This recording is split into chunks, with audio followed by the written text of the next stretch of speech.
Salam alaikum. Donc on va continuer cette série de cours de mécanique des fluides. On va entamer aujourd'hui le deuxième chapitre, chapitre 2, statique des fluides. Donc paragraphe 1, c'est introduction.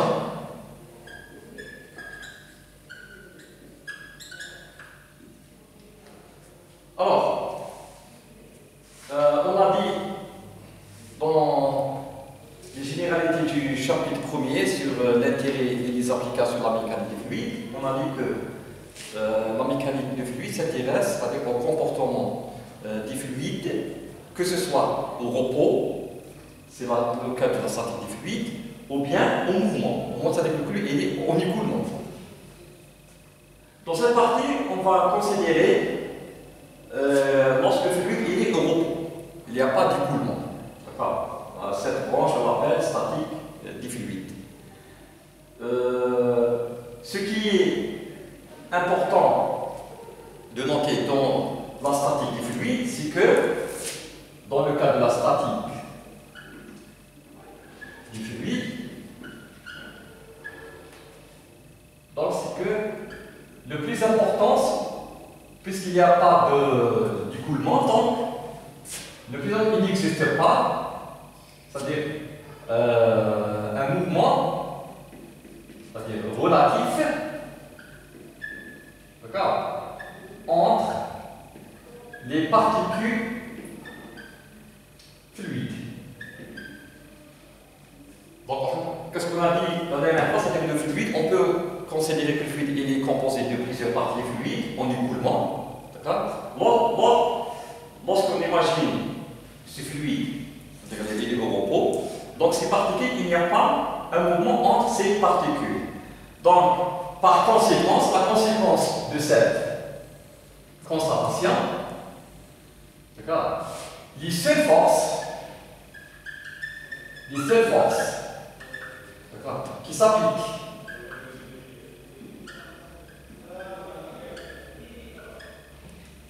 sur ou bien par ce fluide, le fluide, c'est uniquement des forces de pression. Les forces de pression. Voilà. Puisque les particules sont immobiles, donc, c'est-à-dire qu'il n'y a pas de force de frottement visqueux. On n'a pas de contraintes dues aux viscosités, etc. Donc les seules forces, bon, bien sûr les forces de volume ça existe, bien sûr, si le fluide est pesant, dans le cas par exemple le poids, mais les forces, c'est-à-dire de surface, il n'y a que les forces de pression. Bon, sur le fluide, c'est-à-dire on peut considérer les particules à l'intérieur du fluide, donc les forces de pression appliquées par les particules que l'entoure, le fluide que l'entoure, ou bien par le fluide. Bon, le fluide il est contenu dans un réservoir, dans un bassin, etc.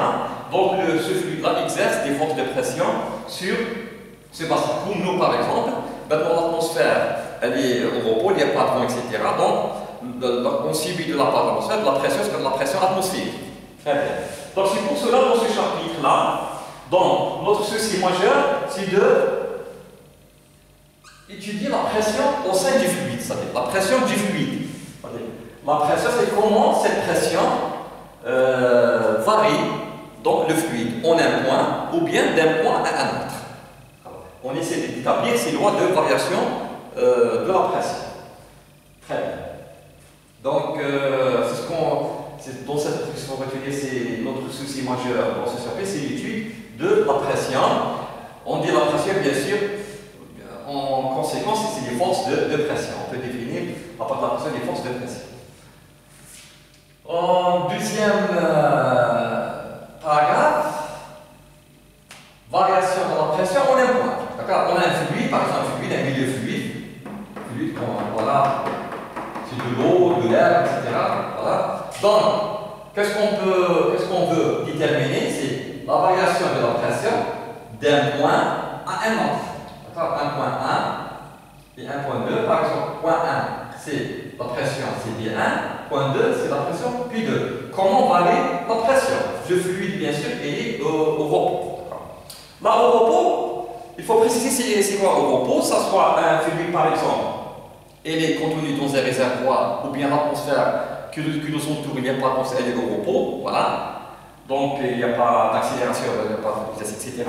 Mais au repos, ça signifie aussi que le fluide il est contenu dans un réservoir, mais ce réservoir il se déplace. Une citerne, par exemple, qui transporte de l'eau, ou bien du carburant, ou bien le carburant du réservoir de l'avion, donc il est au repos. Mais l'avion elle est en déplacement, donc toute cette masse de fluide, elle est en mouvement, mais c'est un mouvement d'ensemble. Ce n'est pas un écoulement. Cette masse fluide, elle est en mouvement, c'est comme vous voulez, c'est comme un solide.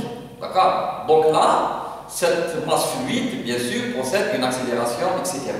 D'accord? Au repos, lorsqu'on dit statique, c'est que la vitesse, elle est nulle. Elle n'est pas d'accélération. Voilà. Le contraire, c'est l'écoulement. D'accord? Ça, l'écoulement, oui. L'écoulement, il y a des forces de pression, il y a aussi des forces dues à la viscosité du fluide. Les forces de frottement dues à la viscosité. Donc, notre souci majeur, c'est la pression. Comment on va arriver à passer d'un point à un autre, ou bien à un point. La pression, c'est-à-dire, on va considérer 1.1, d'accord? 1.1, c'est-à-dire que vous pouvez imaginer que ce point 1, ou bien une particule fluide, ainsi que les forces de pression sont toujours normales à la surface de cette particule fluide, de ce point. D'accord? Toujours normal, les forces de pression. D'accord? Donc, maintenant, la pression d'un point.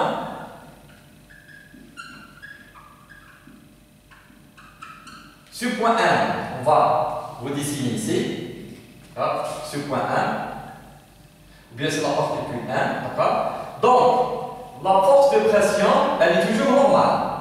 Vous pouvez imaginer que la force de pression elle est normale, par exemple, au plan qui passe par ce point 1. Elle est toujours normale. La force de pression, ça c'est la force de pression. Bien sûr, cette force elle est exercée par le fluide qui entoure ce point-là. Ou bien on peut considérer ce point-là, on a un réservoir, une paroi quelconque, parce que cette paroi-là, un point de la paroi. Donc la force de pression, elle est comme ça, donc toujours perpendiculaire à la paroi en ce point-là. Au fond du réservoir, la force de pression, elle est comme ça. Elle est toujours perpendiculaire. Bon, juste la force de pression, comment on définit la force de pression, c'est quoi? Comment on définit la force de pression? C'est la force de pression F, cette force-là, F, en module, F égale P fois S, le produit de la pression par la surface qui entoure ce point, la particule. De cela, donc, à partir de cela, on peut dire que la pression, c'est quoi? C'est une force par unité de surface, unité de surface. Donc, l'unité de la pression, c'est Newton dans le système intervention Newton par mètre carré. L'unité Newton par mètre carré, on la note bien sûr Pascal. Donc c'est Pascal. On a aussi Pascal le bar, l'atmosphère, etc. dans l'unité intervention. Voilà. Donc qu'est-ce qu'on a dit dans le fond? La pression, elle est perpendiculaire à ce plan-là. D'accord? Si on va considérer maintenant un autre plan qui passe par le point, un autre plan rouge, d'accord? Donc la pression, la force de pression toujours, elle est perpendiculaire. D'accord? Et un autre plan qui passe par ce plan, le plan vert, voilà. La pression toujours, elle est perpendiculaire à ce plan, en ce point 1. Ça c'est le point 1. Donc maintenant, la pression d'un point, maintenant qu'est-ce qu'on veut savoir? Est-ce que la pression, cette pression égale cette pression, ou bien est égale à cette pression? Est-ce que la pression dépend de la direction ici? C'est-à-dire la direction, c'est-à-dire le plan qui passe par le point là. Donc, la démonstration, elle est très simple. Vous pouvez la revoir rapidement dans la polycopie de ce chapitre. Donc, la pression ici, on trouve que la pression, elle est la même, la pression. Donc, la pression, cette pression, est égale à cette pression et est égale à cette pression. Donc, la pression ne dépend pas de la direction du plomb passant par le point M. Donc la pression en un point, bien sûr, on est en un point, d'accord? Elle ne dépend pas de l'orientation du plomb qui passe par ce point-là, dans tous les sens. Donc la pression c'est la même. C'est la même pression, etc. En ce point-là, si on prend le cas de ce réservoir, par exemple, si vous considérez un point ici, pour ce point du réservoir, donc la pression exercée dans cette direction, par exemple, on appelle cette direction, par exemple, on va faire la Z, et ça c'est par exemple la direction Z et la direction Y, par exemple. Donc, cette pression, le versé pi Z, d'accord, elle est égale à cette pression. C'est la pression, par exemple, dans la direction Z, pi Z, d'accord. Attention, la pression c'est une grandeur scalaire. Hein? Donc la pression, elle ne dépend pas de la direction du plomb qui passe par ce point-là. D'accord. Vous pouvez considérer un point au milieu, etc. Donc en un point, la pression ne dépend pas de l'orientation du plomb qui passe par ce point. On appelle aussi, ça c'est la loi de Pascal. D'accord. En un point. La loi de Pascal, c'est la pression ne dépend pas de l'orientation du plomb qui passe par ce point-là. Voilà. Très bien. Maintenant, le plus important, donc on a dit que la pression ne dépend pas de l'orientation du plomb qui passe par le point 1.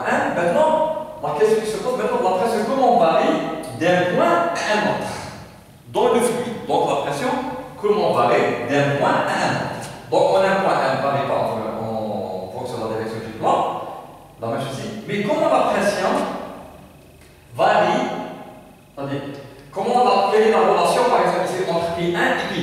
D'accord? Ça, c'est le troisième paragraphe. 1,3. Voilà, 1,3. C'est l'équation de base du champ de pression. Ou bien c'est dans la pression. On dit le champ parce qu'en général, c'est-à-dire la pression. Voilà. Ici le point, parce que c'est le point P1, bien sûr, si les coordonnées sont X, Y, Z dans l'espace, X1, Y1, Z1, puis 2, c'est X2, Y2, Z2, d'accord? En général, P est indifférent de P2, donc la pression P est en fonction de la position, c'est P de X, Y et Z, d'accord? Donc, c'est ça ce qu'on appelle le champ de pression. P en fonction des variables X, Y, Z.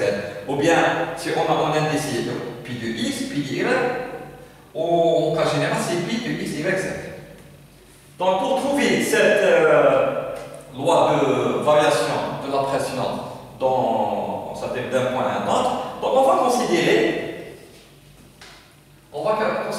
un élément, c'est pas particulier fluide, c'est-à-dire un élément de volume, delta V. Ça, bon, bien sûr, une forme cubique, comme ça, un parallélépipède. On va orienter notre espace par des axes. On appelle ça l'axe Y, l'axe X et l'axe Z. Donc, on a choisi l'axe Z, c'est la verticale. Donc, cet élément de volume et la dimension. Cette dimension dans la direction Y, on va l'appeler delta X.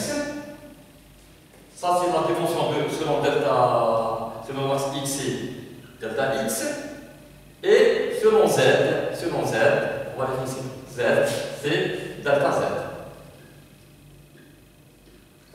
Donc, cet élément de volume, delta V, l'élément de volume, donc, égale delta X, delta Y, delta Z. Bien sûr, c'est une particule, 2 moins delta 1, c'est delta 1, la masse de ce élément de volume, 0, delta V.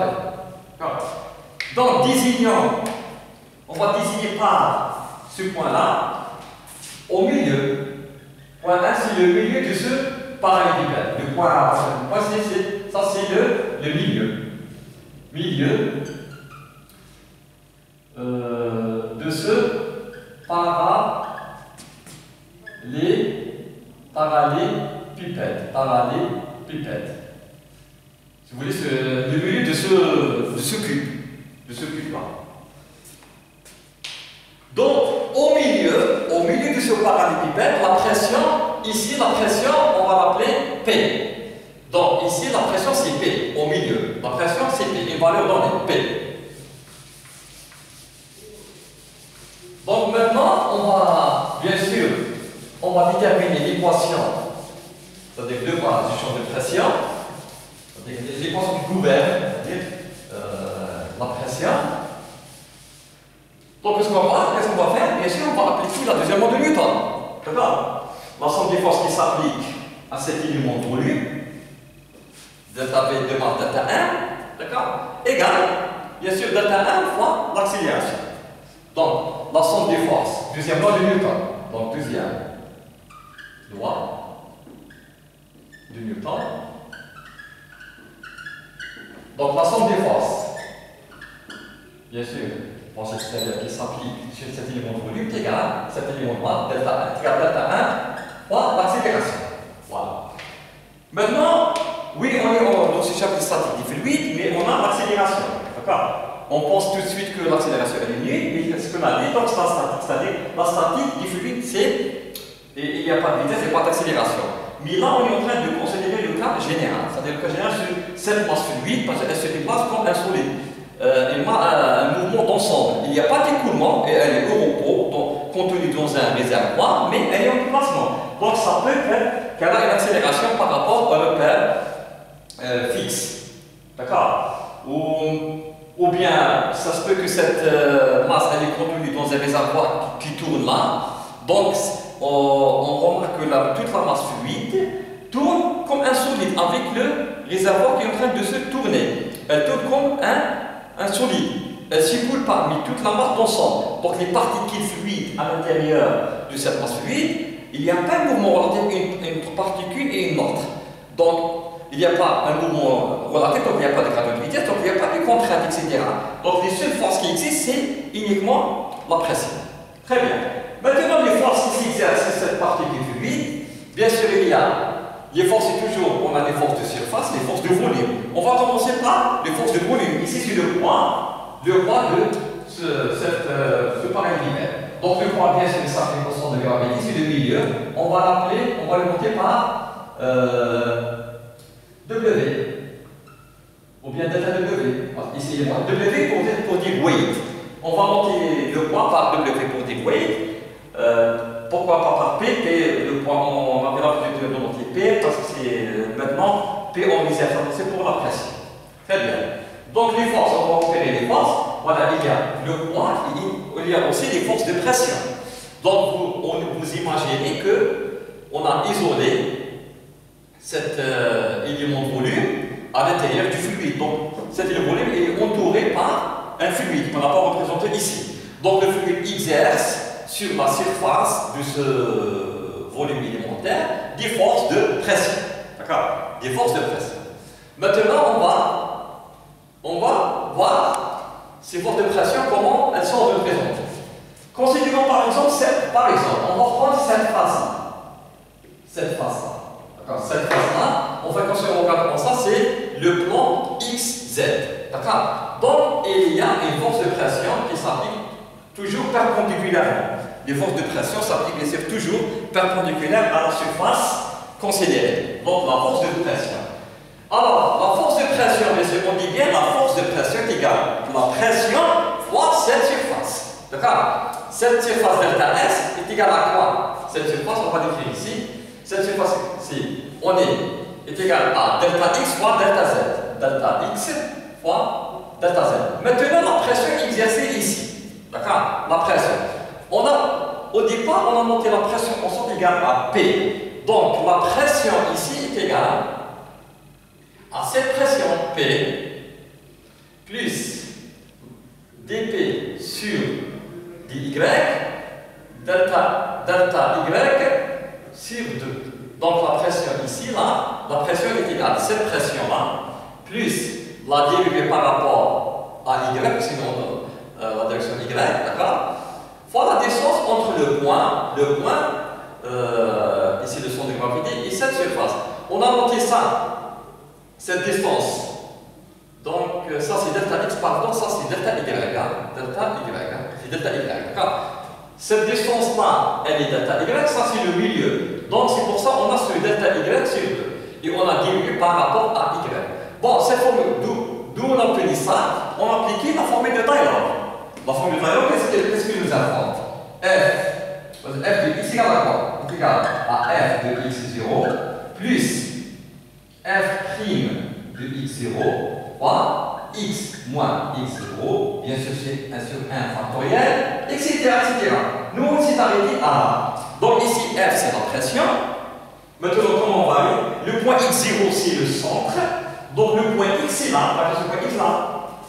Donc la pression en ce point-là, sauf ici par exemple on est dans y. Donc la pression au point y, cette facette elle est là, elle se situe à une distance, on appelle y. Donc il égale la pression au niveau de ce point, c'est y0, on a noté c'est cp, plus la dérivée maintenant de cette autre fonction qui est la pression par rapport à l'axe. On est dans la direction y. Donc y, début c'est dy. Et x moins x0 c'est 1 fois c'est 1, donc c'est la distance, c'est entre le point et la surface. Cette distance-là, c'est delta y sur 2. D'accord? Ça, c'est la pression. Lorsqu'on multiplie la pression par la surface, on obtient ça, la force de pression. Ça devient une force. Très bien. Maintenant, si vous considérez maintenant la face opposée à cette face-là, d'accord? La force de pression, alors, à cette face opposée, ça veut dire direction y. Donc, c'est la même chose. Donc, on va prendre le développement de Taylor. Donc, c'est P. Maintenant, on va écrire moins dp sur dy, la distance c'est delta y sur 2, ça c'est la pression. Pour obtenir la force, on va diviser par la surface, c'est delta x, delta z. Maintenant on a fait le moins parce que là, on s'est déplacé vers les y positifs, on est avancé, maintenant on a reculé, d'accord? Donc c'est pour ça qu'on a ce moins là, d'accord? Très bien. Bien sûr on s'est arrêté au premier ordre, parce que un volume infiniment petit, donc plus tard, on aura des delta x au carré, delta x au carré, c'est des infiniment petits au carré, les autres termes, on a négligé. Très bien. Maintenant, par exemple, si on va considérer cette face-là, la face de haut, la face de haut, cette face-là, de haut. Donc la force de pression, bien sûr, elle est toujours perpendiculaire, donc elle est égale à la pression qui s'exerce sur cette face-là, bien sûr, pas le milieu extérieur. Donc, toujours le développement de taille-là. Donc, il est égal à cette pression-là, donc c'est P, plus, maintenant, la variation, on est dans la direction Z, donc c'est dP sur dz. On a écrit plus parce qu'on est dans le Z positif. D'accord? La distance entre ce point-là et cette surface, donc ça, on a noté delta Z, ça c'est la moitié, c'est delta Z sur 2. Maintenant, ça c'est la pression. Pour obtenir la force de pression, qui c'est cette facette, donc on va multiplier par la surface, cette surface-là. Donc ça est égal à cette arête, delta y, fois cette arête. En fait, c'est delta x fois delta y. Très bien.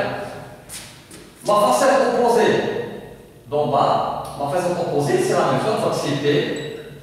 Maintenant, c'est moins parce que maintenant, on a reculé, c'est-à-dire dans les directions dz négatives. Donc c'est moins dp sur dz. Maintenant, la distance entre les deux points, c'est delta z sur 2. Ça, c'est la pression. La force de pression, on va multiplier par la surface. La surface, c'est delta x, delta y. D'accord? Idem, bien sûr, vous pouvez imaginer maintenant cette façade opposée, elle est dans la direction x, la pression qui s'exerce sur cette facette-là, et là, c'est opposé. C'est la même chose. D'accord? C'est la même chose. Au lieu, on a dp sur dx ici et dp sur dx de l'autre côté. Et la distance, c'est delta x sur 2. Voilà. Et cette facette-là, la surface, c'est delta y fois delta z. Très bien. Donc voilà. Maintenant, les forces. On va projeter ces forces-là, bien sûr, sur les trois axes. On va considérer maintenant les forces extérieures. On a les forces de volume, c'est delta W. Bon, W c'est quoi ici? 3 delta W, si vous voulez delta W. Le poids c'est delta W, c'est quoi est égal à delta 1 fois G, bien sûr, ou bien 1 fois G, on a noté delta 1. Donc égal, delta 1 c'est quoi? 0, delta V fois G. Donc on a appelé rho fois G, c'est oméga bar. Donc oméga bar, D'accord? Oméga bar et delta V. Delta V, c'est delta X, delta Y, delta Z.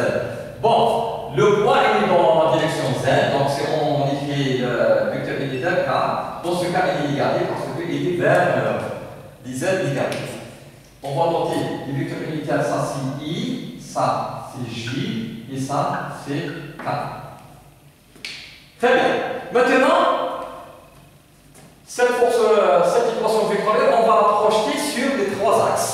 Donc selon X, on va tomber selon X, selon Y et selon Z. Maintenant, on va commencer par Y parce qu'on a établi les forces de pression sur Y, comment sont exprimées. Donc, alors, il est égal à quoi? Cette force-là, elle est dans la direction des... Donc elle est positive lorsqu'on fait la projection. Donc cette force elle est positive, donc c'est Y, donc c'est P plus, pardon, moins dP sur dy delta Y sur 2. Alors, cette facette elle a une surface delta X delta Z. Si cette force-là, maintenant la force elle est opposée à l'axe Y, donc c'est négatif, donc c'est moins dP, pardon, moins P plus dP sur dy delta Y sur 2. Alors, ça c'est la pression et ça devient maintenant la force dans cette direction. Maintenant, la force de volume, est-ce qu'on a le poids? Lorsqu'on projette delta W sur Y, c'est 0. Il est un Y. On n'a pas force de volume selon Y. Donc, est égal à delta 1. On a dit que delta 1 c'est quoi? C'est ρ delta V. Delta V c'est delta X, delta Y, delta Z. Et on projette l'accélération. On va la noter par exemple à Y, dans cette direction, de AY. Pour la direction Z, c'est la même chose. Alors, elle est positive cette force-là, parce que les Z positive, donc c'est P moins dP sur dZ delta Z sur 2. La surface, c'est normalement aussi delta X, delta Y. Cette force-là, elle est dans la direction des Z négatifs. Lorsqu'on fait la projection, ça devient ce moins-là. Alors, P plus dP par dZ delta Z sur 2. Delta X, delta Y. On va regarder maintenant si on a les forces de volume. Effectivement, oui, le volume, voilà, la force de volume dans la direction Z. Mais dans la direction de delta W, il est opposé à Z. Donc si moins delta W, on a dit qu'il égal à quoi? Est égal à delta N fois G. G c'est la seconde en pesanteur, G est dans cette direction-là. Donc, on peut écrire G c'est quoi? En fait, quand G est égal à quoi? Il est son module fois K moins GK parce qu'elle est dans le sens inverse de K. D'accord? Donc c'est pour ça qu'on a ce moins-là. Donc c'est ρ delta V G. D'accord? Si on écrit ce moins-là, G avec le K. Et on sait que ρg c'est oméga bar, delta V K. Très bien. On projette, c'est la direction négative. D'accord? Donc c'est moins oméga bar, c'est ρg. D'accord? Voilà. Moins oméga bar, delta V, l'élément de volume. Bon, on a fait la projection bien sûr, égal à quoi? Est égal à ρ delta V à Z, à dans la direction Z. Très bien. On va déduire tout de suite selon X, donc selon cette direction, selon cette facette-là, la pression elle est, ça dépose, la force de pression elle est positive, donc elle est égale à P, maintenant plus dP par dx delta x par 2. Alors, cette facette, c'est quoi? C'est delta y par delta z. Delta y fois delta z. Ce plus là, pourquoi ce plus qu'on a? Parce qu'on a diminué la pression sur cette facette à partir de la pression au centre. Donc, on s'est déplacé vers les x positifs. C'est pour ça qu'on a le plus là. Par contre, l'autre facette, la facette opposée à celle-là, donc c'est la force de pression, elle est bien sûr dans ce sens-là, donc elle est positive. Cette force, elle est négative. Cette force, elle est négative. Car, lorsqu'on fait la projection, l'autre, elle est positive, plus, comme on va déduire, c'est P, maintenant c'est moins, dP sur dx, delta x par 2, delta y, delta z. Aussi que sur vous pouvez imaginer sur la facette, on s'est déplacé de du centre vers le sens inverse de l'axe des x. Très bien. Donc on n'a pas de force de produit, la projection de W est perpendiculaire à x égale à rho delta V, rho delta V, et c'est AX. Très bien. Donc on va faire maintenant des simplifications.